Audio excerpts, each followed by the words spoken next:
Selamat sore, salam sehat, salam sejahtera untuk semuanya.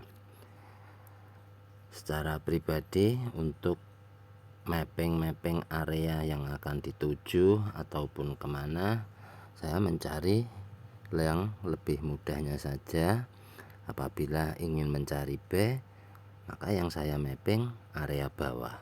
Untuk target ke atas bisa disamarkan atau sembari jalan. Ini yang biasa saya pakai itu hanya memberikan tanda pada harga open, selanjutnya MA5 10, bisa jadi sampai mid BB. Jadi mencari ringkasnya saja agar tidak kusut apabila nanti dicari di time frame bawahnya. Nah, hanya seperti ini. Ini harga open dan harga malo apabila terjadi penurunan. Selanjutnya bisa diperkecil ke H4, apa yang berlaku di H4. Nah, dari sini bisa dibaca apa yang sedang berjalan saat ini. Contoh di sini ada candlestick arah kukuh, yang mana candle melewati middle band, maknanya mempunyai target top BB ataupun volume tertinggi di H4. Nah, di sini penurunan ini mengambil re-entry-nya dari Cisak B ini. Boleh diberikan mapping di sini MA5 10 dengan pertemuan mid BB. Ini nantinya tidak kusut di time frame kecil.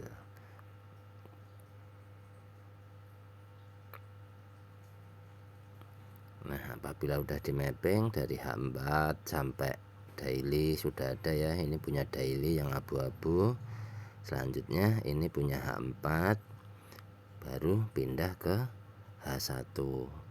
Nampak di sini ada Cisak B mengambil re-entry. Ini H4 berarti nunggu close-nya H4. Selanjutnya ke H1. Apa yang berlaku di sini? Di sini di sebelah kiri ada momentum yang sedang mengambil re-entry.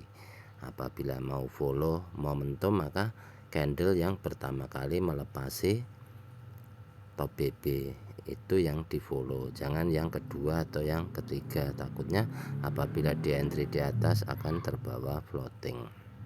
Di sini nampak candle yang melepasi pertama kali top BB itu yang di follow. Jika dilihat di sebelah kiri, di sini ada ekstrim, di sini ada ekstrim. Ekstrim dimatikan ekstrim, MHV akan dimatikan MHV ini. Jadi MHV sini dimatikan MHV ini. Ini adalah setnya. Jika dilihat di atas sama, di sini ada ekstrim dimatikan ekstrim. Ini setnya BBMA. Selanjutnya yang di mapping H4 tadi sampai di H1. Apabila entry di H1 tadi pas pergantian candlenya H1 tadi bisa entry. Jadi kalau dilihat di sebelah kiri sini ada resisten yang sudah mampu di breakout di sini, dan tidak mampu di breakout ke bawah, maknanya potensi akan kembali lagi ke atas. Apabila ingin melakukan entry scalpingan, pastikan pada time frame kecil. Contoh mau ambil scalpingan di M15, M5, M1. Ini hanya mencontohkan saja, wajib detailkan. M15 apa yang berlaku di sini, dan seperti kayak begini akan terjadi setiap hari dan banyak kita jumpai. Hanya saja terkadang kurang mendetailkan sehingga menjadi bingung sendiri karena atas dan bawah diambil bareng. Di sini nampak terjadi MHV. MHV lanjut turun membuat momentum ataupun ekstrim di sini. Ekstrim maknanya apabila ada MHV turun langsung menembus membuat momentum, akan ada satu kali lagi re-entry. Apabila tidak memberikan reentry, maknanya akan passing bisa 100% ke volume tertinggi lagi. Nah, misalkan ada momentum sell seperti ini momentum sell, ini momentum sell. Mana yang mau di follow? Nah, yang di follow yang ini, yang pertama kali melepasi low BB. Jadi potensi ini naik, di sini ada ekstrim potensi, ini kan TPW. Apabila tidak memberikan reentry lagi, ini bisa naik sampai ke sini, ke pertama kali yang membuat momentum. Ini bisa di mapping di sini. Untuk memastikan bisa dicek di M5. Apabila ingin melakukan scalpingan tetap mengikuti arah tren besar. Nah, di M5 sini akan nampak. M5 sama MHV sampai nembus membuat momentum, selanjutnya ada reentry sekali lagi. Ini sudah urutannya gitu. Momentum, reentry, membuat momentum. Apabila ini tidak membuat momentum lagi, maknanya ini akan passing ke atas. Ini membuat zigzag B, selanjutnya membuat momentum, bisa passing lagi ke atas. Contohnya seperti itu. Ini akan selalu terulang setiap hari.